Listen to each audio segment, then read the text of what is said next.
Friend, तो आज हम पढ़ेंगे क्लास 9th का सरफेस एरिया एंड वॉल्यूम वाला चैप्टर। तो उसकी सवाल करेंगे हम एक्सरसाइज। तो हम पढ़ते हैं इसका क्वेश्चन नंबर 1। क्वेश्चन नंबर 1 में क्या दे रखा है मुझे कि एक diameter of a base of a coin, ठीक है, कौन दे रखा है मेरे पास, कितना दे रखा है डायमीटर यानी डी का मान मुझे कितना दे रखा है 10.5, और इट्स स्लैंट हाइट यानी एल की वैल्यू जो मुझे दे रखी है वो 10 सेंटीमीटर मुझे दे रखी है। तो मुझे क्या करना है, फाइंड कर्व सरफेस एरिया यानी CSA। तो CSA का आपका फॉर्मूला पता है कि पाई आर एल होता है। तो इसको डायग्राम से भी समझते हैं।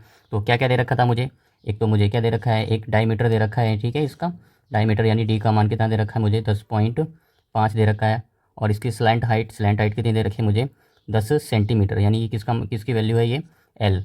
अब हम यहाँ से क्या करेंगे, सॉल्यूशन करेंगे, इसका सॉल्व करेंगे इसको, कि सॉल्व लिखेंगे, क्या होगा कि किसकी वैल्यू दे रखी है मुझे, डी की वैल्यू दे रखी है 10.5। यहाँ से क्या निकाल लूँगा मैं, आर की वैल्यू निकालूंगा। तो आर कितना आ जाएगा 10.5 में डिवाइड कर दूंगा मैं 2 का, तो कितना आ जाएगा मेरे पास 5.25 यानी 5.25 आ जाएगा सेंटीमीटर में। ठीक है, अब मुझे फॉर्मूला लगाएंगे इसका, curve surface area. Curve surface area बराबर होता है, इसके लिए लगा रहे हैं curve surface area of cone.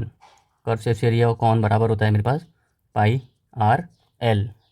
अब वैल्यू पुट कर देते हैं, हमें पता है पाई की वैल्यू क्या होती है, पाई की वैल्यू होती है 22 यानी 22.7 मल्टीप्लाई आर का मान अभी हमने निकाला यानी वैल्यू निकाली है, तो यहाँ पे पुट कर देते हैं।